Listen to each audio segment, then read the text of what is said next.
Pulau Madura merupakan pulau yang terletak pada bagian timur laut Pulau Jawa, sebelah selatan dari Khatulistiwa di antara 112 derajat hingga 114 derajat bujur timur. Pulau itu dipisahkan dari Jawa oleh Selat Madura yang menghubungkan Laut Jawa dengan Laut Bali. Kebanyakan masyarakat Madura merupakan masyarakat yang agraris.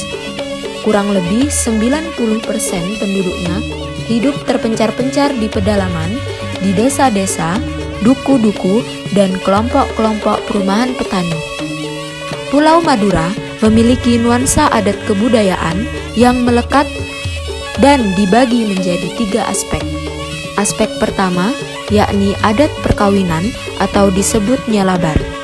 Yang kedua, aspek budaya, tindakan atau dikenal dengan tanian lanceng. Kemudian yang terakhir yakni kerapan sapi. Perkenalkan, nama saya Ahmad Nur Fairuzi dari Fakultas Matematika dan Ilmu Pengetahuan Alam Prodi Biologi. Assalamualaikum warahmatullahi wabarakatuh. Halo, perkenalkan nama saya Natasha Nursifanawatoni. Saya dari Universitas Islam Malang. Saya dari Fakultas Ekonomi dan Bisnis Prodi Akuntansi. Assalamualaikum warahmatullahi wabarakatuh. Saya Dewi Retno Febrianti dari Universitas Islam Malang, Prodi Matematika dan Ilmu Pengetahuan Alam. Assalamualaikum warahmatullahi wabarakatuh. Halo, nama saya Amelia Nisriswandini dari Fakultas Ekonomi dan Bisnis Prodi Manajemen. Saya dari Universitas Islam Malang.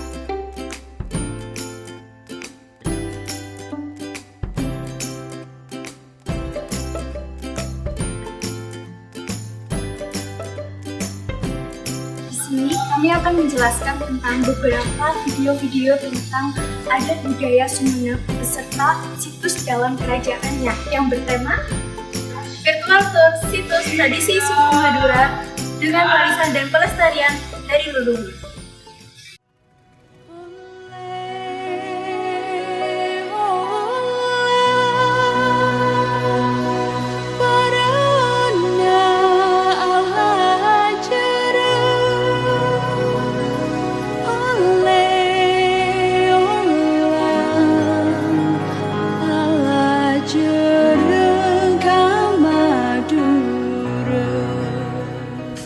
Museum Keraton diresmikan pada tanggal 9 Maret 1965 oleh Bapak Bupati Sumenep yakni Drs. Abdurrahman yang merupakan Bupati ke-9. Peninggalan-peninggalan yang ada di museum ini merupakan peninggalan di masa pemerintahan Bindara Saot termasuk keturunannya.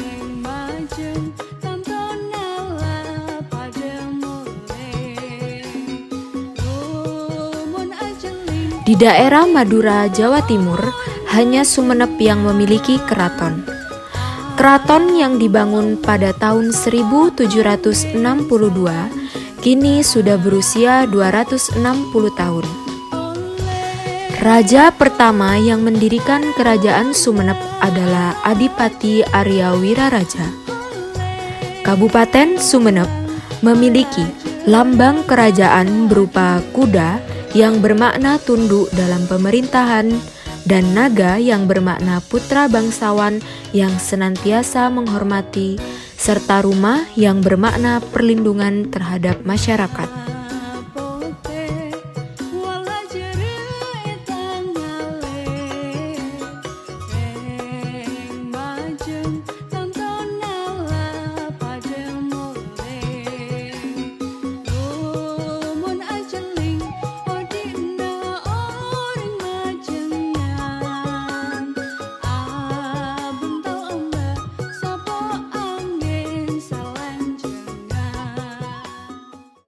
Keraton ini dibangun pada tahun 1762. Arsitekturnya dari Cina. Luasnya 8,5 hektar. Satu-satunya di Madura di Jawa Timur, hanya Sumenep yang ada keraton. Ada Labeng Misem apa itu. Itu kan sudah dikenal. Kasihan apa kok dinamai Labeng Misem. Jadi kalau ada tamu ke keraton, lewat pintu Labeng Misem itu selalu disambut dengan senyum dan ramah. Bukan pintunya yang mesem tapi yang jaga, cuma namanya aja Labeng Misem. Jadi dalam museum ini pertama ada kereta merupakan hadiah dari Raffles. Itu yang bikin orang juga melihatnya. Dan ada Al-Quran yang ditulis oleh Sultan Abdurrahman yang sangat paling unik sebenarnya itu dia keratonnya yang menarik wisatawan itu, karena saya katakan kembali itu satu-satunya di Madura di Jawa Timur hanya Sumeneb yang punya keraton dan ada pemandiannya Taman Sari itu. Ya bagus, itu bangga kita sebagai putra daerah karena punya keraton sebagai orang Sumeneb. Itu kita kalau kemana ke luar Jawa, saya ceritain tentang daerah sendiri, objek-objek wisata yang ada di daerah sini saya ceritakan kepada pengunjung biar orang juga menarik, walaupun saya secara tidak langsung memberikan cara memasarkan itu. Dulu di warung kopi, ceritakan dari mana, dari Sumeneb, cerita saya, Sumeneb ada keraton Pak, ada ini. Jadi orang kan pingin penasaran, pingin tahu. Taman Sari itu sesuai dengan mitosnya, tangga pertama itu diyakini awet muda, dapat jodoh, dapat keturunan, tangga kedua untuk karir jabatan, tiga keiman kesolehan. Memang saya mitos seperti itu nggak percaya dulu, tapi alhamdulillah semuanya dengan izin Allah yang Maha Kuasa banyak yang terbukti dan hasilnya benar-benar nyata. Jadi Taman Sari itu saya terangkan sudah tadi, tangga pertama itu diyakini awet muda, dapat jodoh, dapat keturunan, tangga kedua untuk karir jabatan, ketiga keimanan dan kesolehan. Jadi akhirnya kan sumber itu, sumber alam yang menciptakan memang seorang wali Allah. Ya alhamdulillah pemerintahnya agak mensupport dan mendukung, baik tradisi seperti upacara tetap sampai sekarang dilestarikan supaya apa? Tidak punah. Kota Keris. Penetapan tersebut dikukuhkan pada 2014 saat Desa Aing Tongtong, Kecamatan Sarongki mendapat penghargaan dari United Nations Educational, Scientific and Cultural Organization atau UNESCO pada 2012. Pembuatan keris di Sumeneb tidak hanya asal membuat, akan tetapi disesuaikan dengan pesanan para kolektor. Sehingga para pembuat keris bisa membuat beragam model sesuai dengan keinginan para pemesan. Menurut pecinta keris, yang paling familiar ada 8 jenis keris, yaitu keris eluk 3, eluk 5, eluk 7, eluk 9, eluk 11, eluk 13, dan eluk 15. Bahkan di setiap jenis tersebut memiliki ciri khas berbeda berdasarkan pakem Jawa. Adapun harganya pun sangat variatif.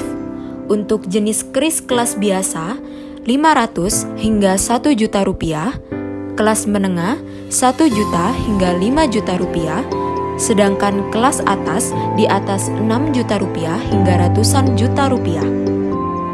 Lokasi empu berada di sejumlah titik di Kecamatan Sarongki. Ratusan keris dari para empu sudah banyak yang dihasilkan. Sebagian keris-keris tersebut saat ini berada di Disbud Parpora Sumeneb. Banyaknya para pembuat keris di Sumeneb tak lepas dari budaya Nusantara. Seperti yang diketahui, banyak daerah di seluruh Indonesia yang memiliki kemampuan membuat keris. Namun, pelestarian keris hanya ada di Sumeneb. Sehingga Sumeneb menjadi terbesar yang ada di Indonesia. Hal itu semakin mengokohkan bahwa keris Sumeneb sudah dikenal di berbagai negara. Dalam rangka meneguhkan Sumeneb sebagai kota keris, Pemkab akan memfasilitasi dengan mendeklarasikan diri menjadi kota keris. Deklarasi tersebut pada 31 Oktober 2013 lalu bertepatan dengan hari jadi Kabupaten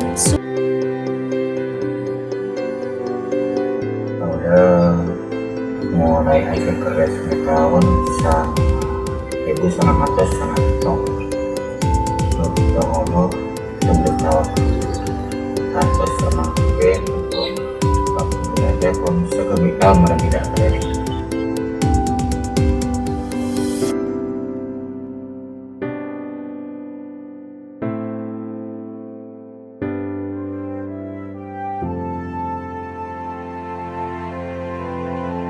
untuk penjualan pertama kali di bagian lingkungan sebagai betul bagaimana jadi pertama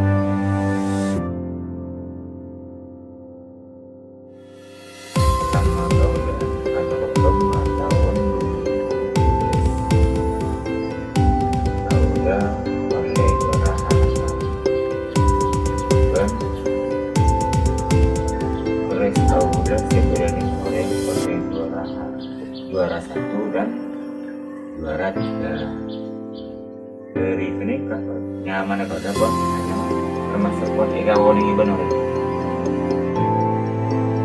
Pesanan sampai ke 60.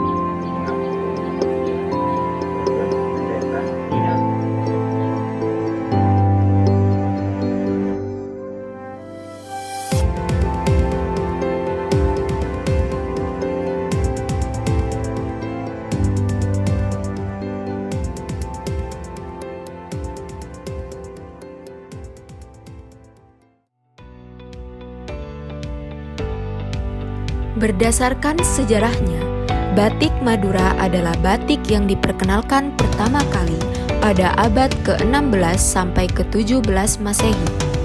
Diperkenalkan pertama kali oleh Pangeran Ronggo Sukowati di Keraton Mandilaras hingga akhirnya sampai pada masyarakat Pamekasan. Dari perjalanan tersebut, batik ini juga sampai pada wilayah lainnya yang ada di Madura, di antaranya adalah Bangkalan dan Sumenep. Kini, ketiga lokasi tersebut mempunyai pusat produksi batik khas Madura. Batik dari Madura umumnya mempunyai ciri di mana motifnya bisa dikatakan eksklusif. Pasalnya, meski disebut dengan pola yang serupa, motif tiap-tiap batik asal Madura ini tidak akan ada kesamaan spesifik. Selain itu, batik satu ini juga punya jenis motif ataupun corak yang terbilang sangat beragam. Bagian motif yang jauh dari kesan monoton ini menjadi salah satu perbedaan batik Madura asli dengan jenis batik lainnya. Ciri lainnya adalah warna-warna dalam batik Madura asli terpengaruh oleh budaya Tionghoa, yakni warna merah, kuning, hingga hijau yang tampak begitu cerah.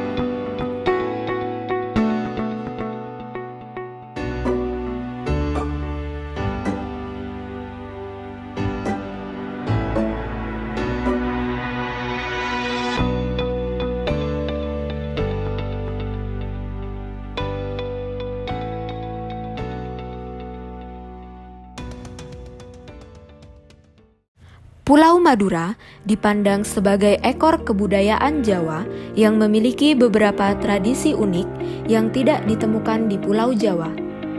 Tradisi unik tersebut adalah kerapan sapi. Kerapan sapi merupakan suatu kombinasi dari perayaan rakyat, hiburan, pertunjukan, kesehatan ternak, dan pacuan sapi.